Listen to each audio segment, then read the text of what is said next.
Moving over to Chargers at Minnesota. The Chargers pull out a sweaty one, 28-24, on the back of Justin Herbert, who completed 40 of 47 passes for over 400 yards, 3 touchdowns.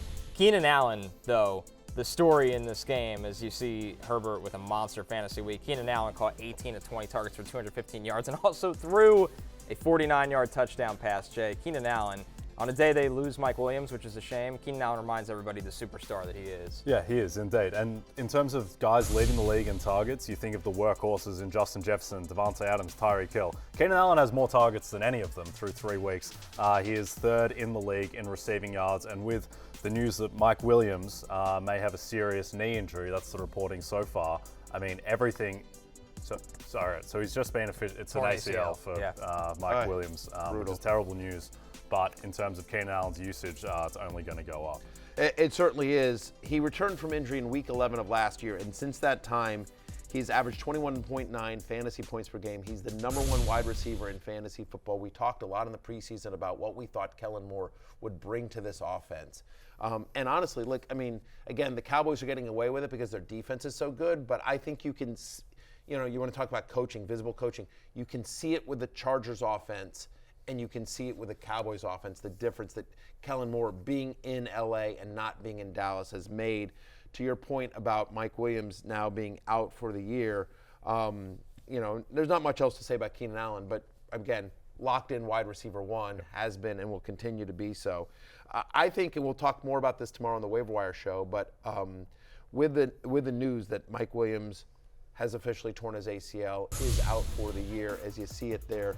NFL Network reporting, quote, Chargers wide receiver Mike Williams has torn his ACL and is out for the season. The MRI confirmed. That is from the NFL Network. And I would just, first off, terrible. I'm pouring one out for my Dynasty League team, by the way. Probably not the biggest concern for anyone here. But I feel terrible because Mike Williams, I love Mike Williams. He was having a great season.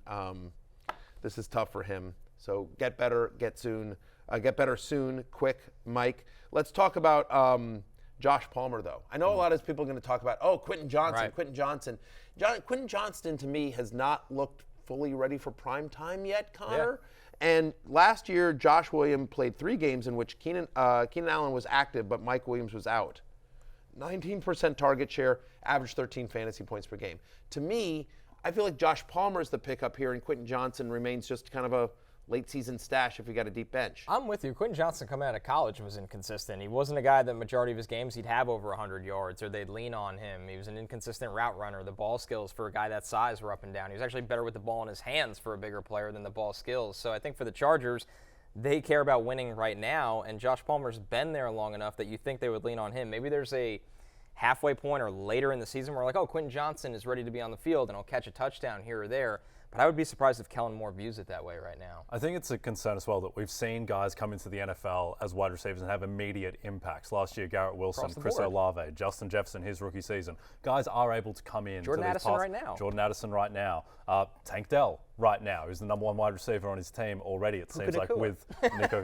Puka Nacua is the best player in football, apparently. And then Quentin Johnston, who's had, what's he had? He's had 8 targets in 3 games, which isn't great, and he just isn't being utilized. He was kind of down their depth chart in the preseason as well. I think Josh Palmer is clearly the guy that you want at the moment over Quentin Johnston, and Johnston's just a hope and stash. We'll talk about that tomorrow. I mean, they couldn't, and I think it's important to talk about as we're talking about the Chargers offense, they couldn't get the ball running. They couldn't move the ball on the ground. Like the only way which is helpful if you have Keenan Allen, if you have if you have, I think, Josh Palmer moving forward, if you have Donald Parham, because God forbid Gerald Everett ever fall into the end zone. Like it's apparently Donald Parham's world, XFL superstar Donald Parham. But Josh Kelly, who was on my love list, I thought, okay, look, it was a tough matchup last week against Tennessee, but he should be able to run against Minnesota. Everyone runs against Minnesota. Nope. He had, let's see, what did he have? 11 rushes for 12 yards. Don't forget the one catch for 5. Yeah, I mean, absolutely killed all my DraftKings lineups. Sorry about that. That was bad. Just completely missed it. Look, he's had 2 games. He's averaging 2.1 yards per carry. He's had 2 total targets. He's had under 40 rushing yards in 5 of the 6 games where he gets 40% of the snaps. I feel like, Connor, this is just somebody who he's just maybe he's just not good at football. Just a guy. Like he's just a guy. Like I feel like every time he's got an opportunity, he just doesn't do anything with it. Yeah, and the Chargers, they've looked for these backup running backs. They drafted Isaiah Spiller. They have Joshua Kelly. The matter of the fact is, and maybe Austin Eckler's right every time he asks for more money, because the run game and the pass game to the running backs when Austin Eckler's out, it's not a drop-off. It goes down to the basement. Josh Kelly made Austin Eckler a lot of money yesterday. Right. Yeah. No one else. He didn't make anyone else any money, but he made Austin Eckler a lot of money because, you see how much they need him. I do think as well, another takeaway out of this game is I don't think the Chargers are very good, which might be good for fantasy purposes. I think they're going to play in a lot of shootouts. And look, they threw the ball 48 times yesterday, and the defense just hasn't worked so far. And so I think that there is going to be a lot of yardage around, and guys like Herbert, Allen, Palmer are really going to benefit. By the way, speaking of that, I mean, so they play the Raiders next week. Then they have an early bye. Okay.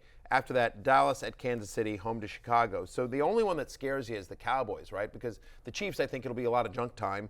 And then Chicago, Even with the Cowboys, whatever Josh Dobbs can do, presumably Justin Herbert can do too. 100%. Yeah, they definitely, No they're Trayvon hurting on their, Diggs. yeah, exactly. The Diggs injury hurts the Cowboys secondary as well.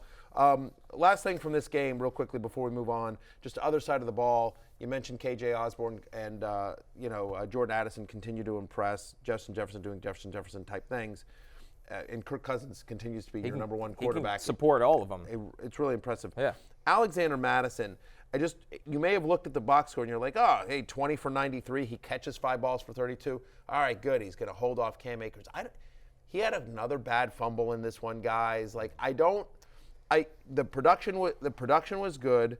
But the fact is he got 82% of the team rushes, right, in back-to-back games now. But again, brutal fumble. He made a couple of miscues that just drive coaches crazy. And again, when you've got coaches that are sitting there with Cam Akers, who they know and they trust, regardless of whatever we think of Cam Akers, I don't think you're out of the woods with Alexander Madison just yet. Yep, agreed.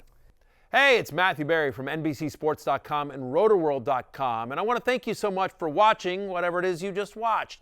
Or if nothing else, being too lazy to click out of the autoplay after this video started, after whatever it is you actually wanted to watch finished. But now that you're here, I'd like to take a moment here to ask you respectfully now, okay? I'm asking you respectfully to subscribe to the NFL on NBC YouTube channel. You'll get the latest RotoWorld fantasy news headlines, all sorts of great shows, including my own Fantasy Football Happy Hour. So go subscribe now. Again, I'm asking respectfully.